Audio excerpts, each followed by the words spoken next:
Imagine creating a really cool, interesting, compelling character and then absolutely ruining it just by reprinting the card.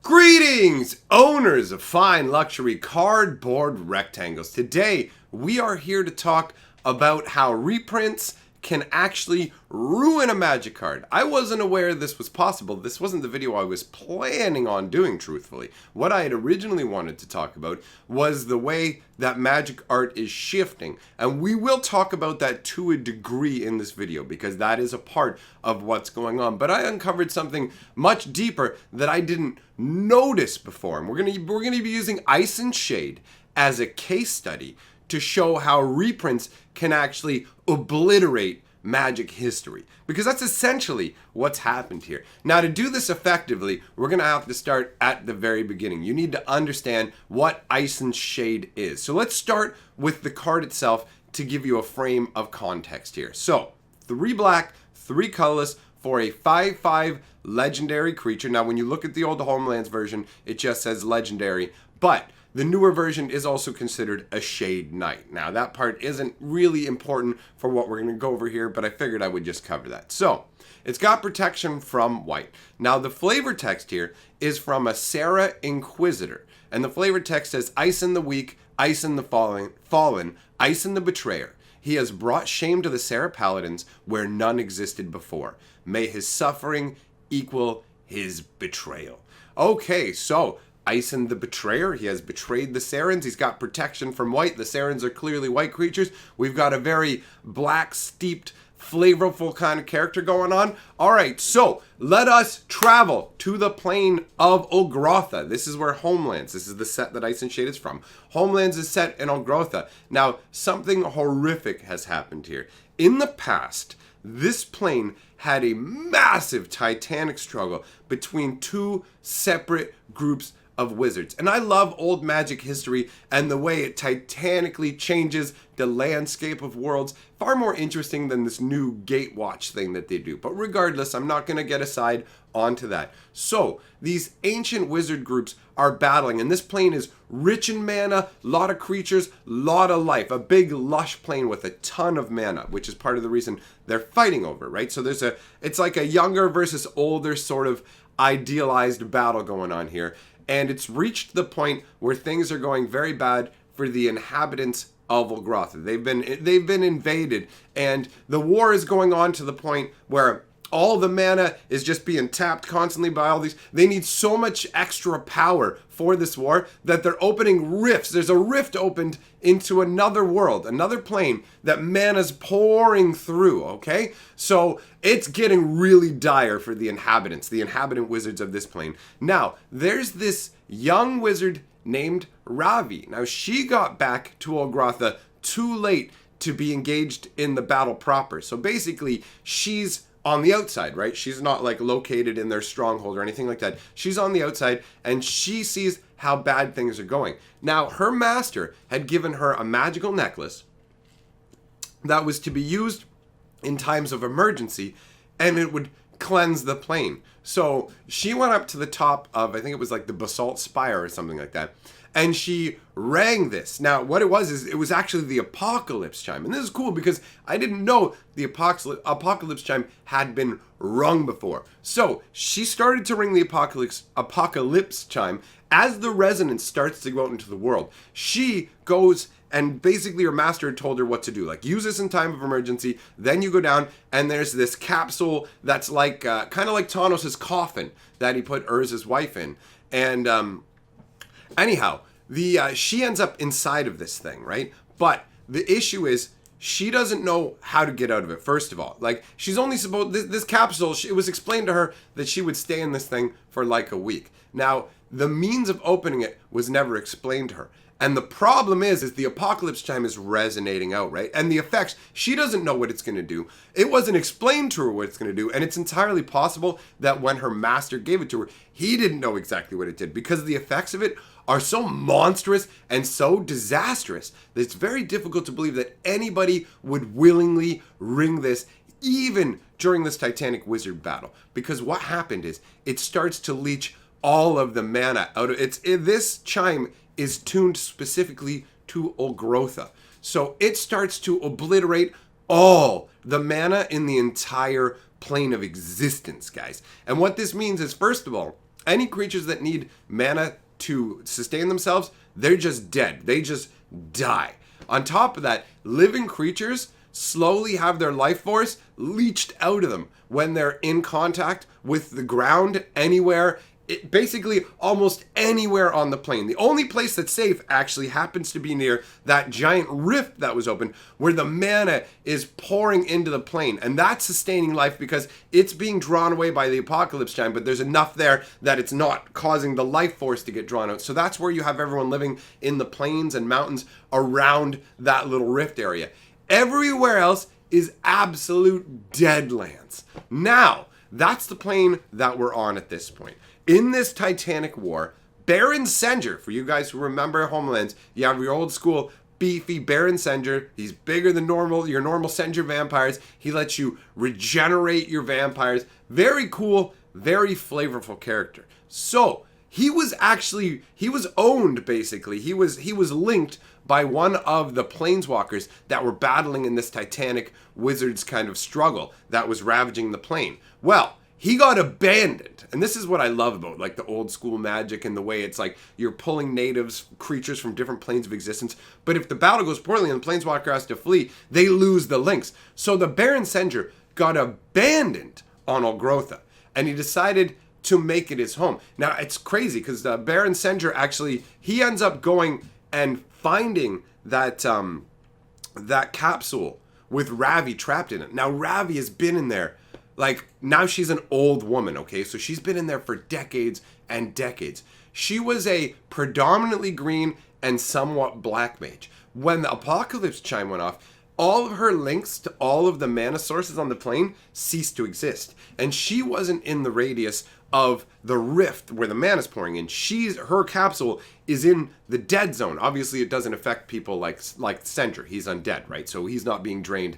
So he finds her capsule. She's super old in it. She's gone stark raving mad, but like the millionth degree past that, because she's been trapped inside this capsule where not only can she not get out, she can't sleep or anything. She's like stasis mind locked awake the entire time, aware of the effects of the apocalypse chime, aware that she's the one who set this off, unable to do anything, unable to free herself. So by the time that the Baron finds her, he basically adopts her as his grandmother. And she's teaching him like black magic and all these secrets and things like that. And now that she's loose, she's sitting there taking young women and boiling them down for their distilled essence to keep her life going. She knows spells to convert Sarah angels into fallen angels. Like she's in the Feast of the Unicorn. All that kind of stuff is Grandma Senger Ravi. So you've got Ravi and you've got the Baron Senger. Now these people are an absolute menace to the Sarens, right? The Ihsans, which are the white aligned folks living out on the plain near these rift.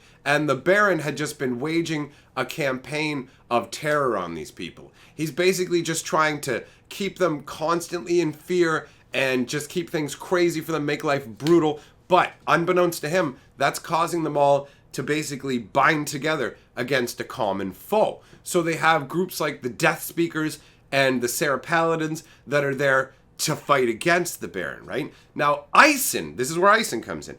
Ihsan was the greatest of the Sarah Paladins. He would be a legendary level 1, right? So regular Sarah Paladins like 2/2, he'd probably be like a 3/3 with some kind of ability, most likely. They never made an Ihsan's card, right? We never got an Ihsan's card. But regardless, Ihsan was super dedicated to ridding the world of Baron Senger. So he came up with a plan, basically, to go and offer himself up to the Baron. Basically go, look, like, Ihsan had these dreams where he had been troubled. Like, he would dream about the Baron Senger, and he dreamed about facing him in the castle. He didn't know what it meant. He went and saw like a fortune teller who would tell him, or a soothsayer to tell him the future. And actually, I don't know if that's what's being represented in the Homelands card Prophecy, but I absolutely love this card in terms of the artwork. Just seeing Ihsan there reflected in the eye? Is that Ihsan's eye reflecting his future self to like the fortune teller soothsayer, or is that him seeing his future self reflected in their eyes? Like, what exactly is going on there? Because basically the soothsayer was able to say that was likely that he was going to be doomed by Baron Center. So he devoted his life to becoming a paladin of Serra, right? He wanted to wipe out the Baron. So after a number of years, he decided that he was going to set out to the actual castle of Baron Sanger, and he knew Baron Sanger is an immortal, right?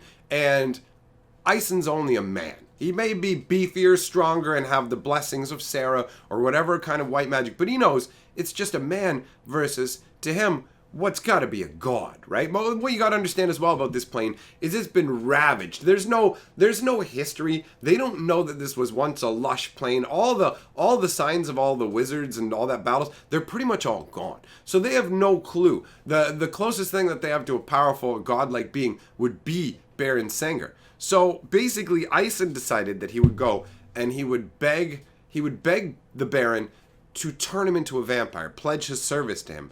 But the problem is that the Baron was too smart for this. He saw through what Ihsan wanted. So instead of making a vampire, he drained the blood out of Ihsan like he would. But then, using magic that the grandmother sent her, actually Ravi, crazy how this all ties together, Ravi had taught him. Then he infused Ihsan with black magic that turned him into a shade instead, bound to the Baron. So he turned him into a mere ghost instead of a vampire, an impotent, helpless spirit, a puppet under the vampire's control, and that he had absolutely no ability to fight back and control his maker. He basically bound his soul to his signet ring, to the point where anybody who has the ring can control Ihsan.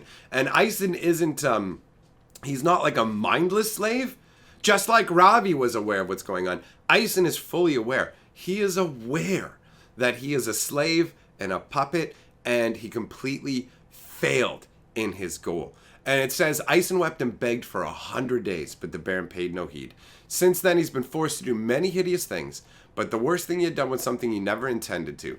And that was giving the Baron the information that he didn't have, to let him know that basically the people of Ihsan were all uniting together because of the Baron. So what the Baron did then was he went more political. He stepped back, and instead of launching attacks directly, he started to pay agents to start to talk negatively about the Death Speakers. And the Death Speakers are like the priests with pro-black, like the big anti-black creatures from the Homeland's world. So basically that worked, and he ended up getting the populace turned against these Death Speakers. So Ihsan was seen as a traitor, right? Because he could never return and let the Sarans know what had happened. It's just he's gone, and all of a sudden things are changing. It's getting worse for them. It's a situation where, I mean, the Baron's taunting Ihsan, right? He's telling him you'll never be your own creature again. It's amazing. It's like whoever has this ring will own you. So the Serra Paladins now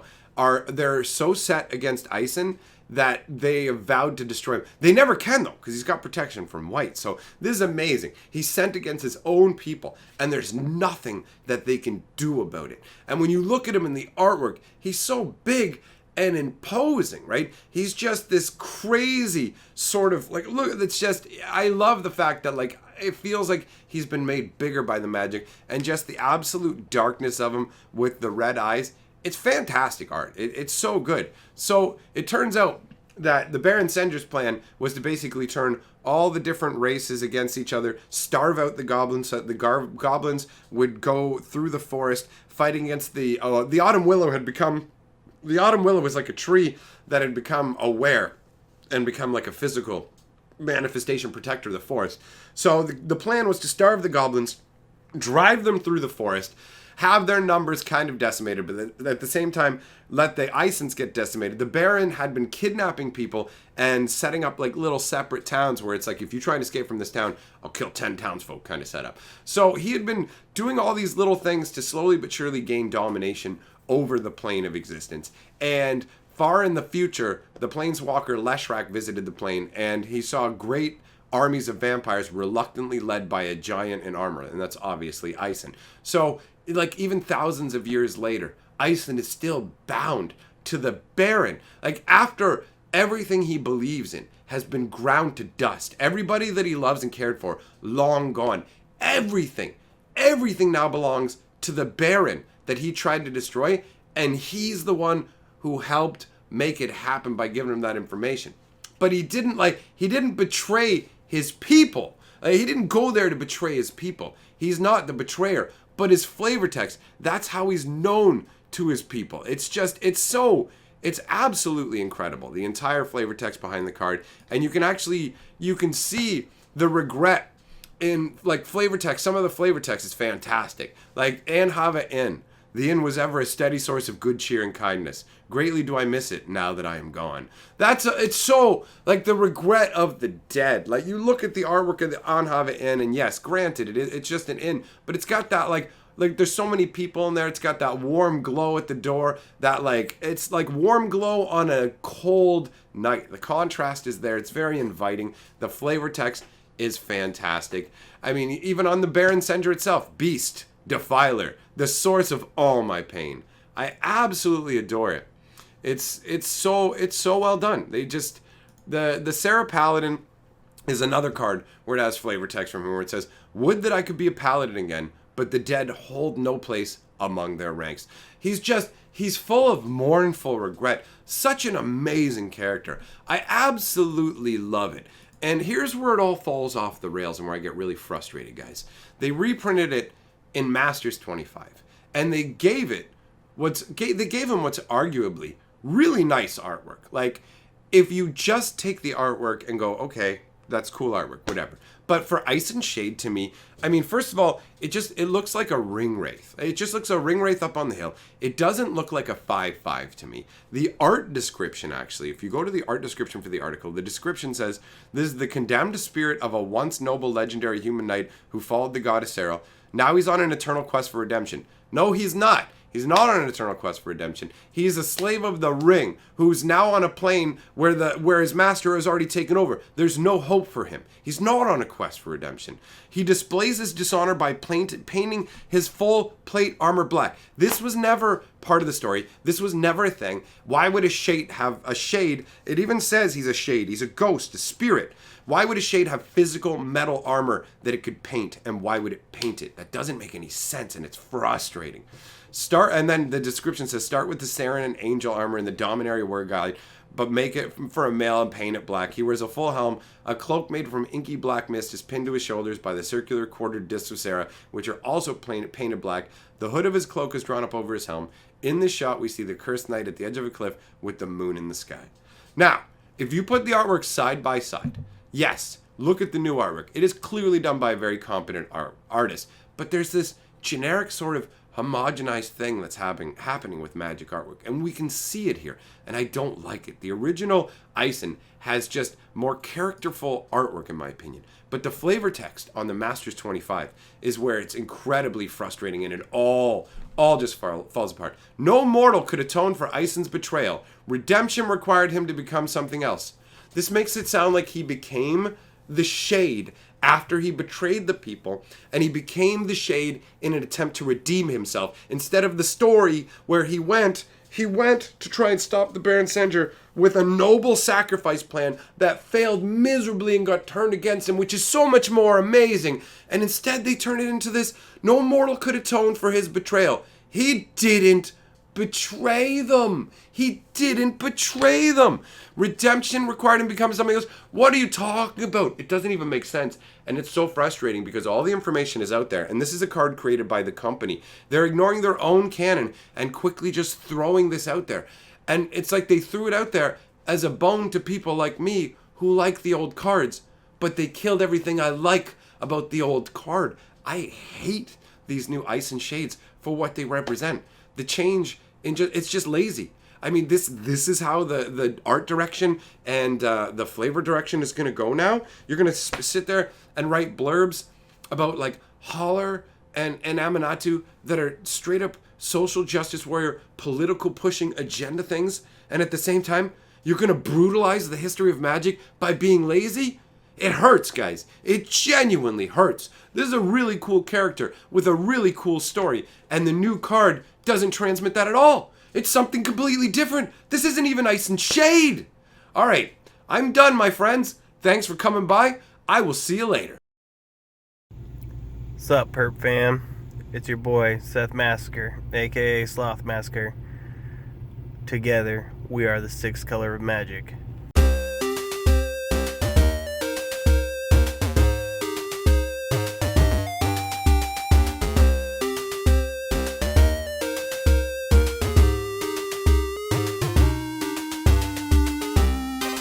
And I'm history, baby.